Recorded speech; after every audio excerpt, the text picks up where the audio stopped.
Fellow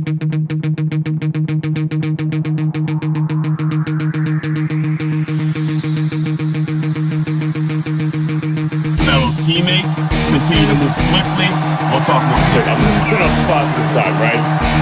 Focus, take whatever it is you're making right now, and I'm telling you, we will see a completely different world, all right? Fellow teammates, continue to move swiftly. We'll talk more soon.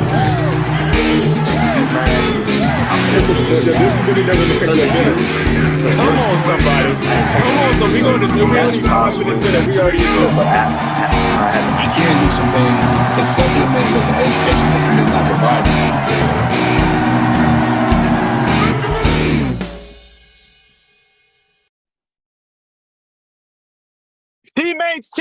Teammates, we are back once again. If this is your first time listening to the Move Swiftly podcast, welcome to the show. To my regular listeners, you already know what I'm going to say before it even comes out of my mouth. You're speaking and you're listening to Mr. ABC.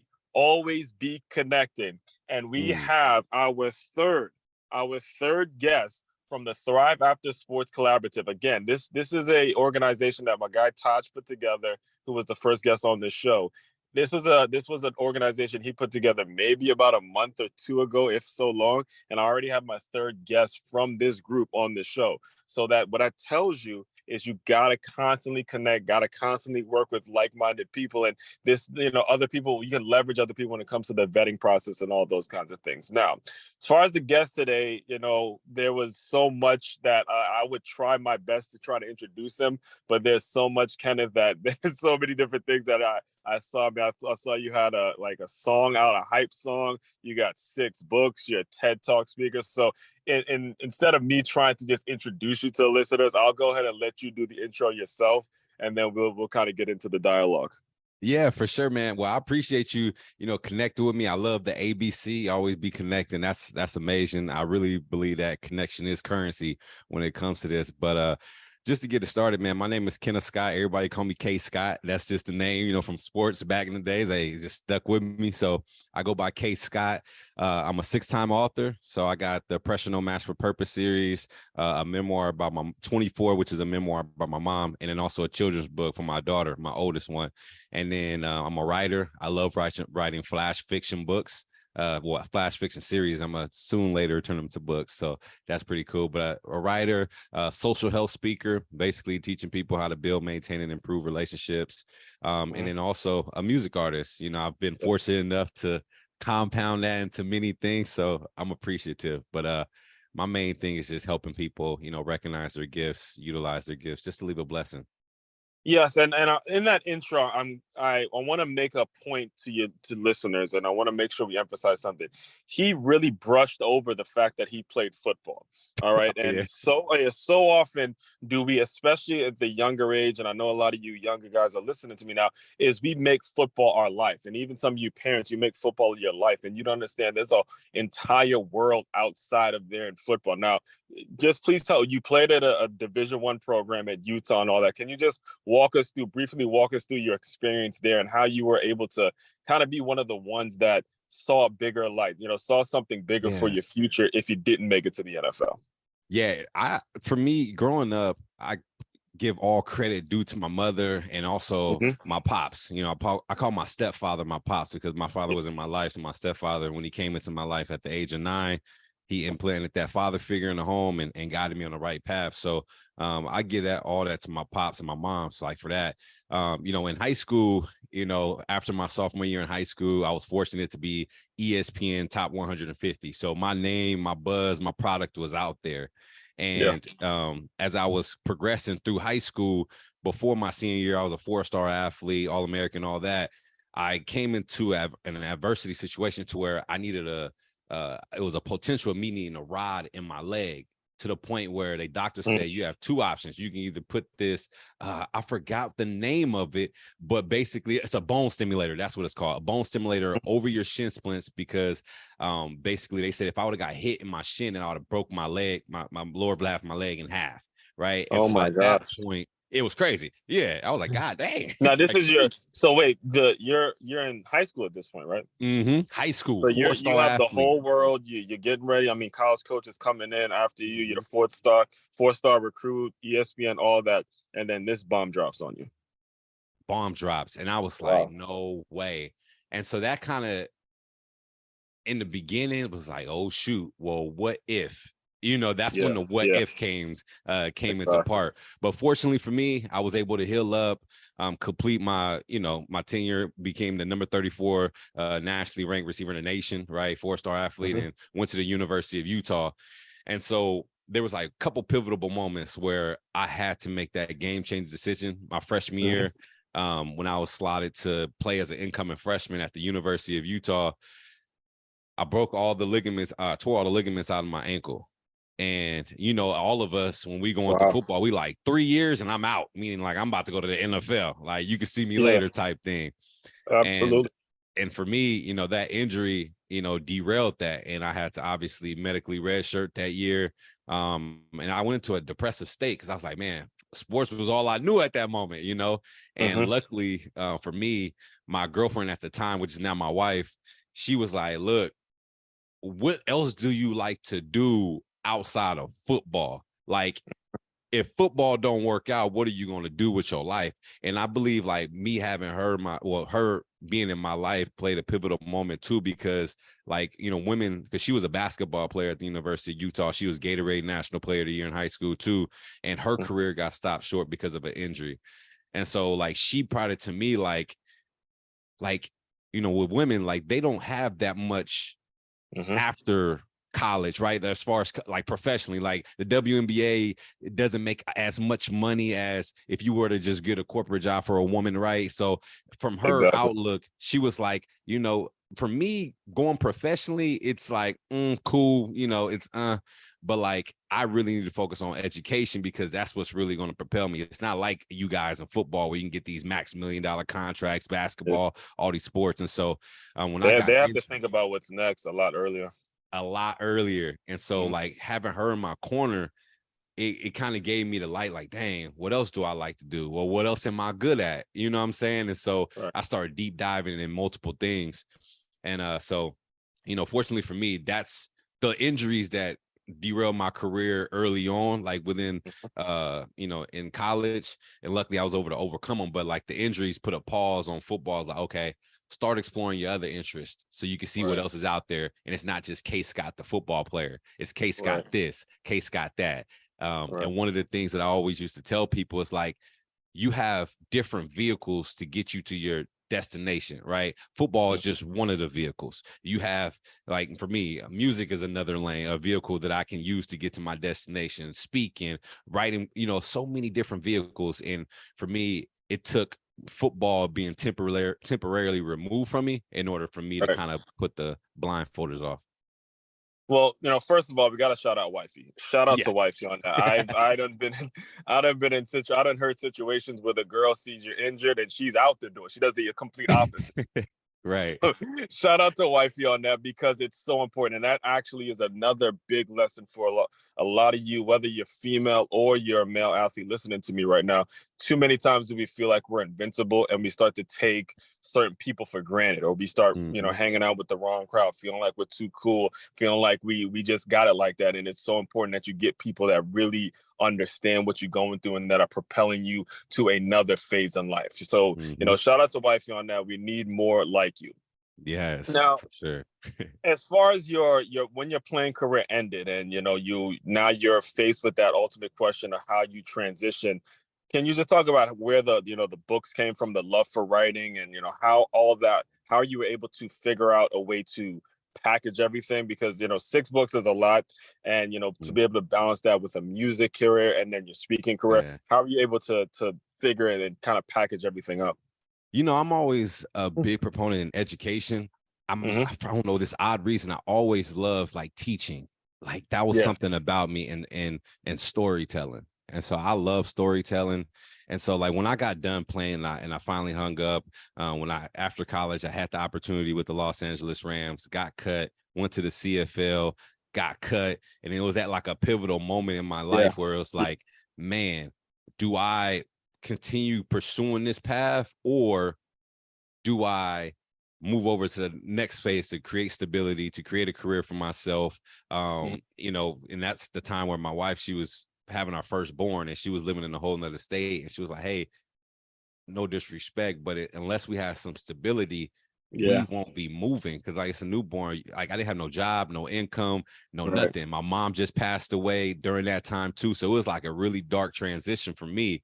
And so like, I heard someone tell me before, like, you're being selfish of not like telling your story to other people, because even though it may impact one, it can help that one get past a certain level in their life to which they probably would have been stuck at if they wouldn't have heard like your story. And so writing for me has always been an outlet. And I think I began writing when my mom, you know, the back end of her life, she started writing in journals. Right. And her whole process was, how can I use my story, my testimony, to help others get through their challenges, situations, to overcome them.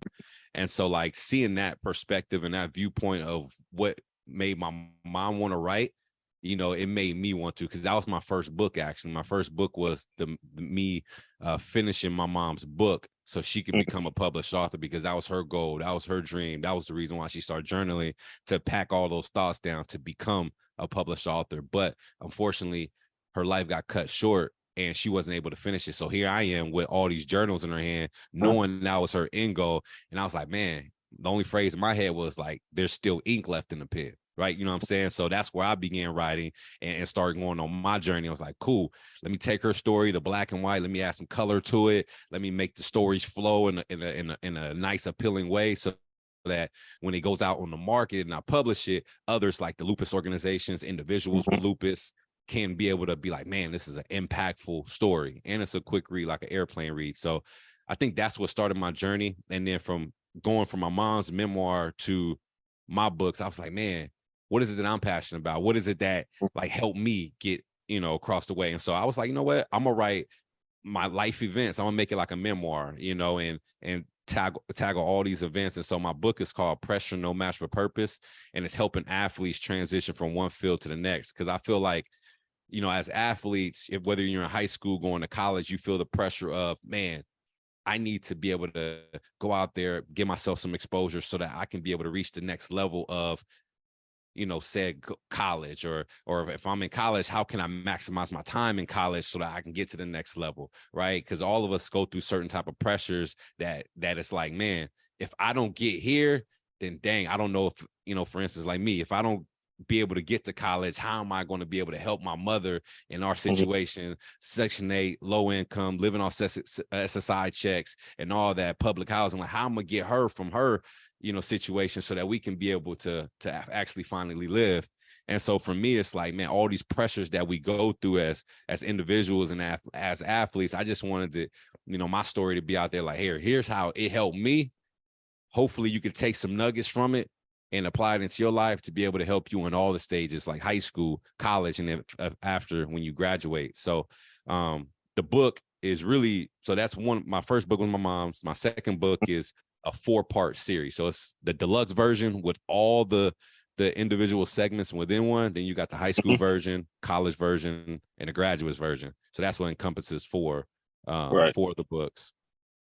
Man, I mean, there's when you first introduced yourself in the community and I first looked you up, I mean, when you were talking about your mother and talking about the situation that she lived through, I was really, really touched, because the majority of my life, my father had a kidney failure, and I would see every single day throughout high school, he'd be on dialysis. It'd be constantly just over and over, not even knowing. In fact, there was one game, it was my senior year in high school. There was one game where my mother had to rush him to the hospital because his catheter had got infected, and then I happened to have a full cramp. So it's me and my father in the hospital, my mother and my sister holding. And the only reason he's getting ready to celebrate his 70th birthday today, the only reason that he is here with us, or he's still with me, is because he got the kidney transplant. And when I was hearing about how you were speaking about your mother and how she needed a kidney and all these things, there was so many feelings that came about, especially when it brought me back to my father in terms of the conversations we would have. And one of the things he did tell me was, don't be telling people about my chronic illness. He didn't want people to feel pity on him and things like that. And I hear you talk about your mother. I know it takes a great deal of courage. Like, you built up a great deal of courage to be able to say it, like, at a TED Talk, not even just on it, like, you saying it out loud for people to see it. You're not ashamed of it. You're able to overcome. Can you speak on how you were able to overcome these things? Because that was the most challenging part for me. And I'm sure for anybody that's like sort of suffering in silence, when it's like this pressure, man, that's pressure for you, not only to support your family, but now you got little ones to support, little humans to support yourself, your career is in shambles. Speak on the courage that it takes to actually be able to do and talk about this. Yeah, for all my life, growing up, my mom had the same like perspective as like how your father had. Like, I don't want people knowing, like, they don't want no one to know nothing. Because my mom used to have these two lumps in her arm. I forgot the name of them, right? And that's where and so she would never wear anything short sleeved at all. It'll be all long sleeves. And it got to a point where she accidentally was talking to a group, and they were discussing like how being vulnerable is so valuable, right? And that's the key to connection with everybody. Like, once you connect with people and be vulnerable and let your guard down, that's when you're really truly there to make an impact. And then it's like, man, God gave you this story, right? I'm not trying to go spiritual, but like, like the universe gave you this story, and you over here being selfish and not sharing the story. Why did I even bless you with you overcoming that circumstance if you ain't gonna go and share it to help somebody else, right? And so I think it got to a point where my mom was like, man, you know what? I'm gonna start doing reach outs. I'm gonna start connecting with individuals. And the beautiful thing is that, like, during my collegiate career, I built up so much, like, from my brand, that everybody that encompassed me, like, they knew my mom too. And like, they were like, literally, I'm not even gonna lie, when my mom like, there were so many fans of my mom, because like, she was like, fans will reach out to my mom on personal issues, and my mom would be like a consultant, like a counselor, like, hey, you're gonna be there, you're gonna get through this. I remember my mom passed, people will come up to me and was like, man, your mom helped me with boom boom, whoopty whoop, whoopty whoop. And I'm like, dang. And so, like, I think that perspective shifted when, like, she's seeing like the impact that it can have, like, of her being selfless and sharing her story, and like, and so I think, like, for me, it sucked at first. I when my mom passed in 2016, I didn't release the book till 2022, and I was being selfish with her journals. I'm over here reading it like, dang, man, the impact, and I'm boo-hooing, crying, and at the end of the book, my mom was just saying like how she hopes and like her dreams of like putting this out there so that it can impact them. And I'm over here like, dang, I'm over here being selfish, bro. Like, how am I? I'm over here being selfish. So that's what, like, kind of gave me the energy and the confidence to be like, you know what? My mom did this for not just her, but for like the people in the future. So let me go ahead and put this thing out there. Despite the reviews, I don't care if you like it or don't like it. I put it out there because that's what she wanted. You know what I'm saying? So that's what made me step out there. 1,000%.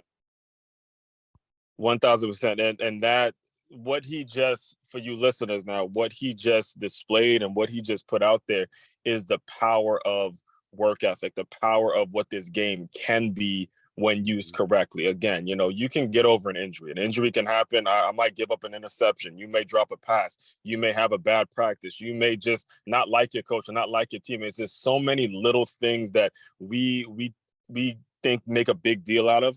But when you really break down someone's story and you ask yourself, what are you actually doing this for? What is the thing that you're really, and you actually touched on this in your TED Talk, what is actually your why? What is actually your why? And you move with that, your life becomes so much more purposeful. Your life, you will not have a bad day because you start to realize how selfish you can be, and the selflessness. You get better by helping other folks get better. You get better by sharing your story, knowing that it's going to touch somebody. I'm telling you right now, this is like as organic as I can tell you.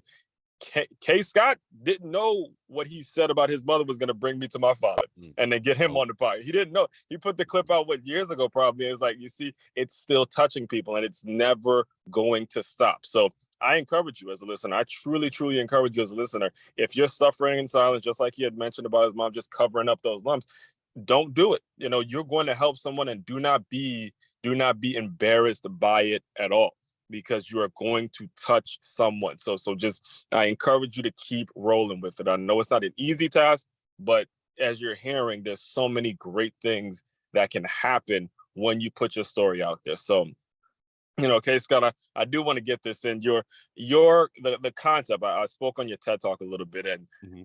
your concept about a legacy-driven mindset. That one, I mean, it's woof. That thing is straightforward, gives you the steps, and if you're like me, you have so much content out there, you have so many material. What did it take to get it to where you've gotten it to such an understandable place, and that you can give a 10 to 15-minute speech on it? Man, it kind of was like my book process. It's like, okay, Yeah. like, what are some key themes that I want to take away?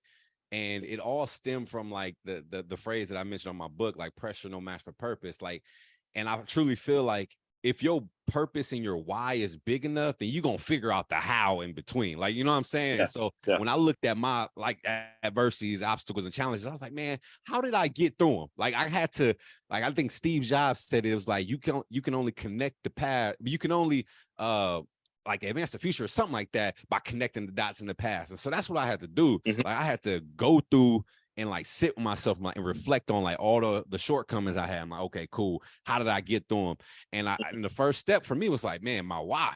Like, that was the biggest Yeah. thing. Like I mentioned earlier, like, I was born in Texas, but raised in California. Like, my mom, like you mentioned, she had lupus, so for people that don't know what lupus is out there, it's a chronic disease. There's no cure for it. In addition, it's an autoimmune disease, meaning that your immune system that's supposed to be protecting you, like against the colds, like flu, cold, COVID, right? It's now Right. fighting against you. So it's your own body fighting against you. And then my Right. mom had plantar fasciitis and blood clots on her neck, her legs, her arms. And if you would have like to touch her skin, it would be like you feeling like a toy doll. And like every Oh my night, like, because she walks so much, her feet would be like swelling up like sausages. It was like, God dang, man, your feet ugly. But going through those moments, you know what I'm saying, Yeah. and seeing my But mom seeing just that, striving. seeing that as a kid though, is Mhm. that's a lot, bro. That's a lot. That's a lot to take in, bro. Yeah. So I commend you. I commend you for really, not giving up, because that is Right. a lot. And I know for a fact she may, and you touched on this. Hopefully I'm not stepping on your point, but You good. she is here. She is here Mhm. That's mentally. She real. is here spiritually. Just because someone's not here physically does not mean their presence is there. I almost feel her presence in this interview right now. Just listening to Man. you, and how you can go and talk. It's almost like, look, again, people can leave you physically, but spiritually, they're gonna be right Mhm. here all the time. Right. Yeah, that's so true, man. And that is so true. And so like we said, man, in order for me to like really reflect on how I was able to, give people the steps, which is I had to Mhm. go back and just sit with myself and just think of all those moments. And that's how I Right. came up with it. Everything starts with why, connect passion and purpose, be a sponge, make a name for yourself after you learned all the things that you've learned. Now Right. take it and flip it and make it for yourself. And then find your own pace. Like, I feel like nowadays people, want to go the pace of others, and their Mhm. situation is totally different. It's like, bro, nah, run your race. Like, you good. Right. You know what I'm saying? So I felt like those steps will like not only help you get to where you need to and maintain it, but also sustain it for like the future. You know what I'm saying?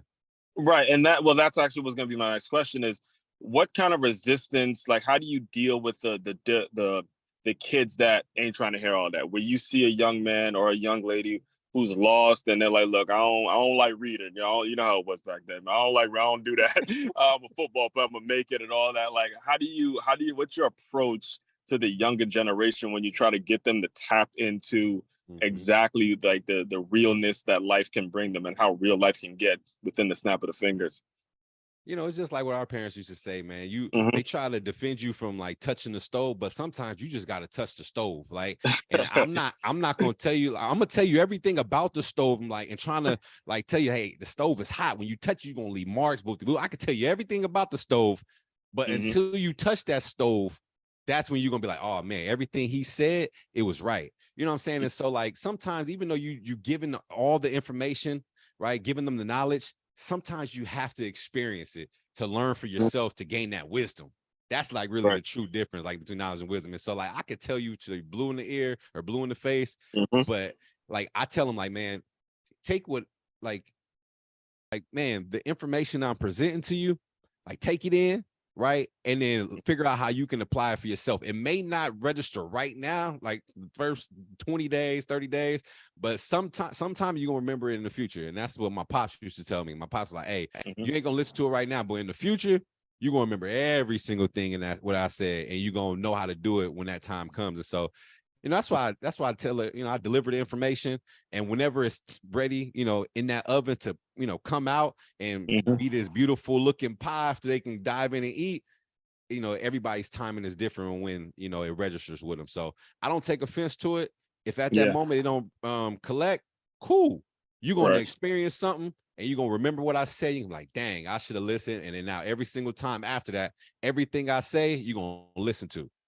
Absolutely. Yeah. Once hopefully it takes, actually it does. It takes one time for a person to really, really get burnt. Like I'm thinking about when I tore my ACL, and I'm thinking about, when you had the whole world, you got college coach after college coach coming in, and you just realize, look, the shin could be gone, and with one hit, it takes one time for a person to really feel that, and they're like, okay, all right, everything all these people were saying, now I gotta get it right, because this game does not last forever. So with all that, K.Scott, I want to be very respectful of your time. Can you just tell people what's coming down the pipeline, what's next, what can we look out for in the future? How do you see this thing? What's next for you?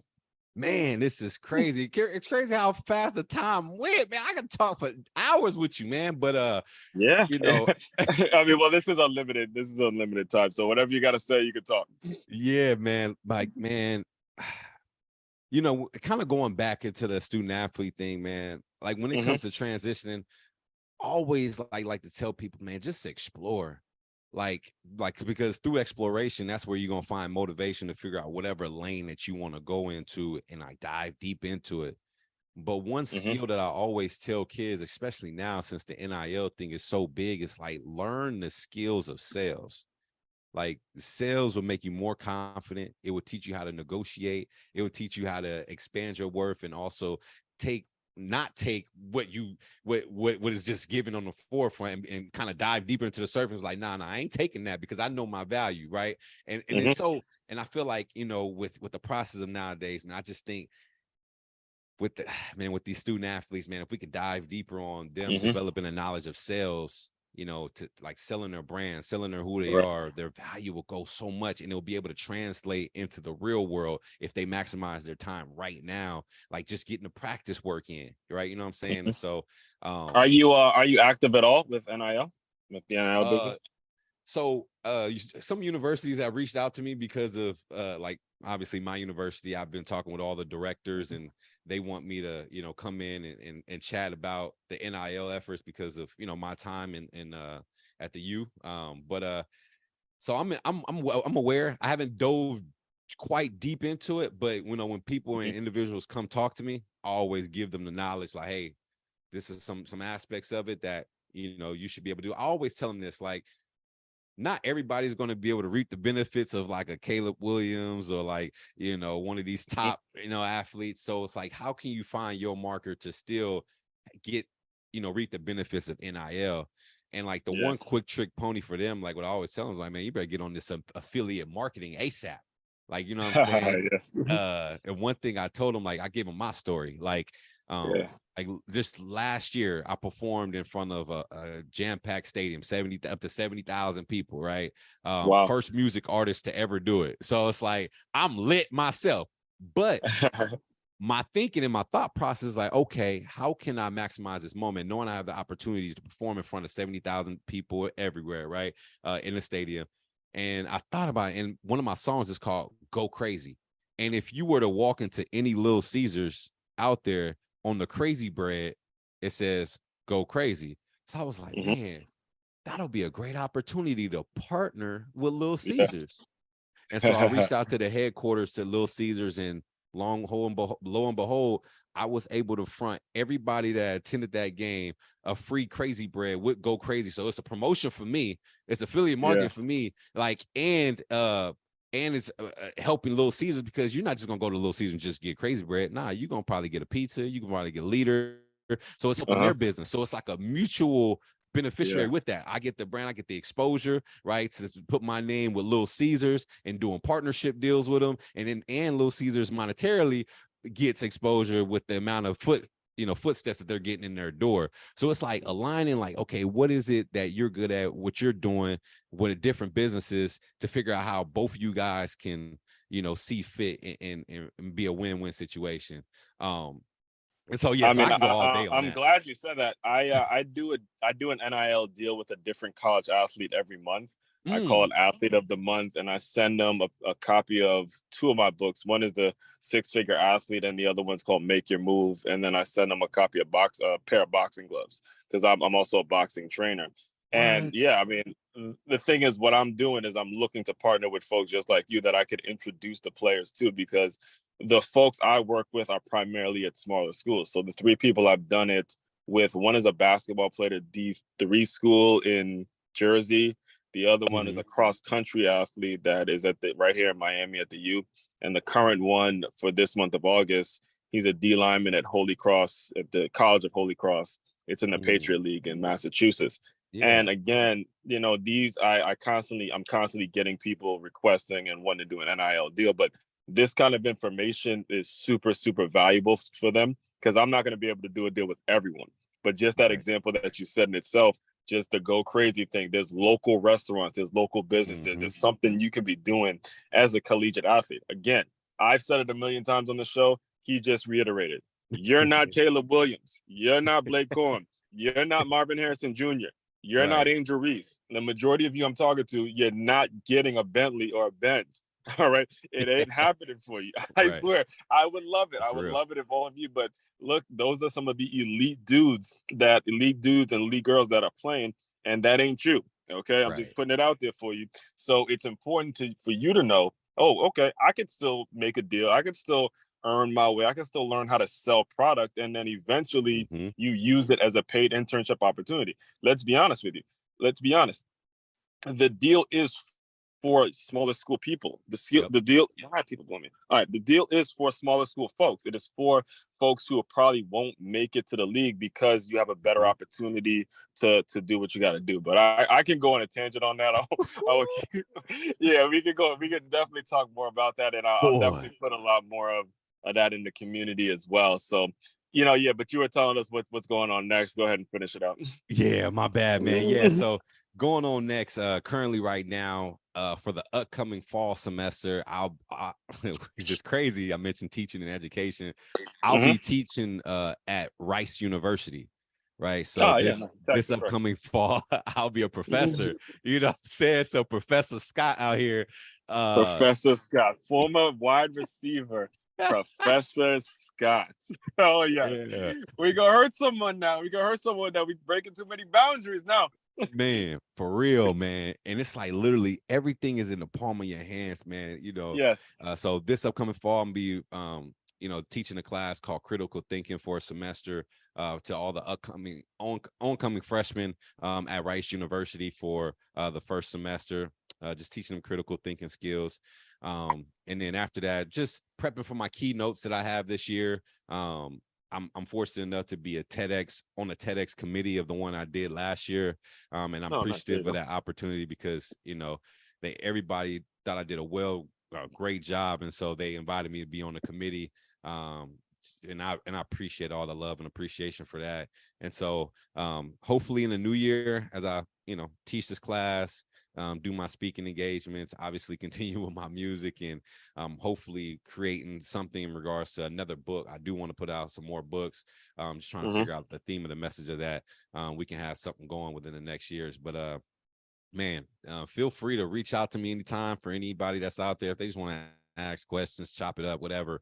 That I truly believe your network is your net worth, man, for real. Right. And so you can follow me on Instagram or Twitter at K.Scott_2. And don't be afraid, man. Shoot your shot. Holla at me. There you go. K.Scott_2. Now that's the best way to get in touch with you is just through Instagram or your website. Yeah, you can go to the website too at kennethscott.me.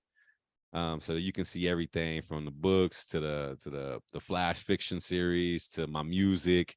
And yeah, you can book me for speaking engagements on there too. So I'm excited. Hopefully we can expand services sometime next year. But right now I just want to get my soul products underway and going to where it's in the system and we be good to go.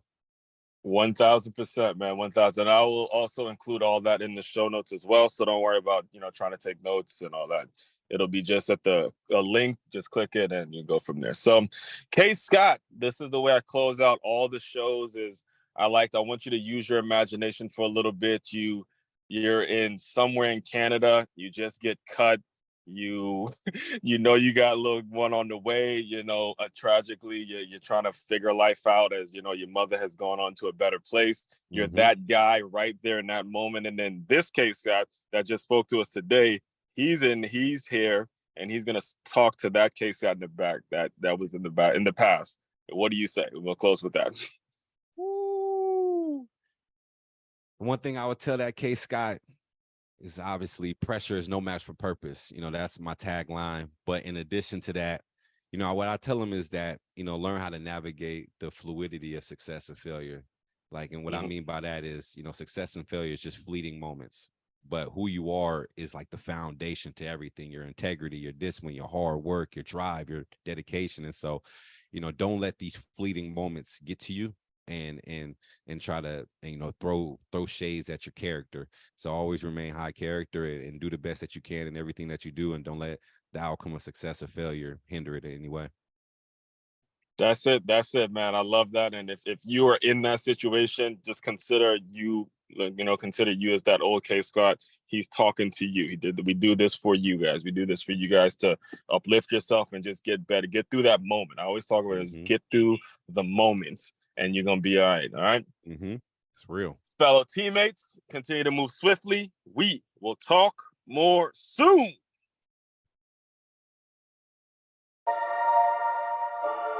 Yeah. You ready? Let's get it.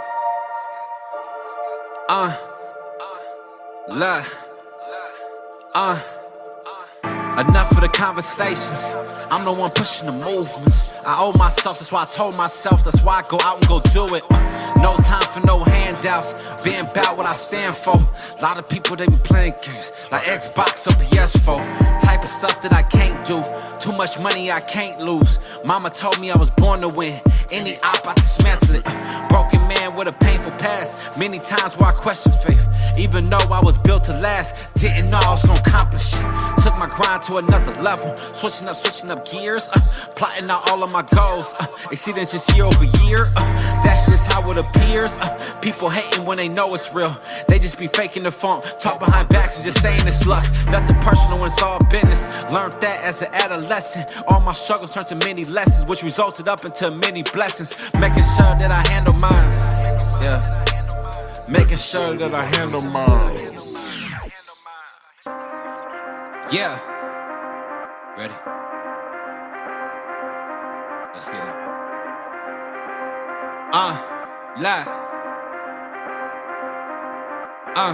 Don't take it personal. Don't take it personal. Only just business.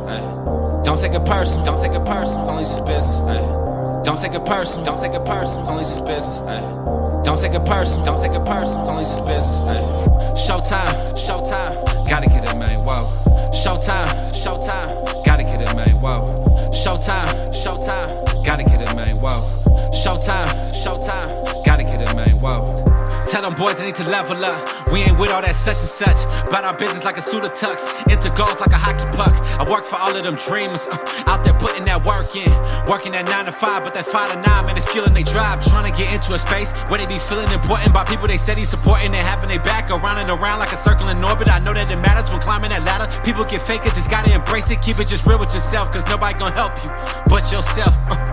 Don't take it personal. Don't take it personal. Only just business. Don't take it personal. Don't take it personal. Only just business. Don't take it personal. Don't take it personal. Only just business. Don't take it personal. Don't take it personal. Only just business. Showtime. Showtime. Gotta get it, man. Whoa. Showtime. Showtime. Gotta get it, man. Whoa.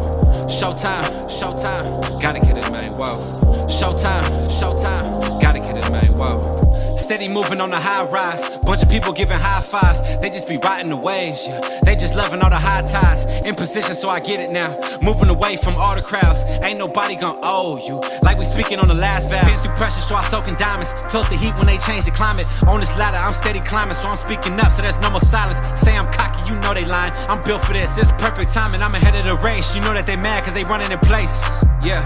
Don't take it personal, don't take it personal, only just business, ayy. Don't take it personal, don't take it personal, only just business, ayy. Don't take it personal, don't take it personal, only just business, ayy. Don't take it personal, don't take it personal, only just business, ayy. Showtime, showtime, gotta get it, man, whoa. Showtime, showtime, gotta get it, man, whoa. Showtime, showtime, gotta get it, man, whoa. Showtime, showtime, gotta get it, man, whoa.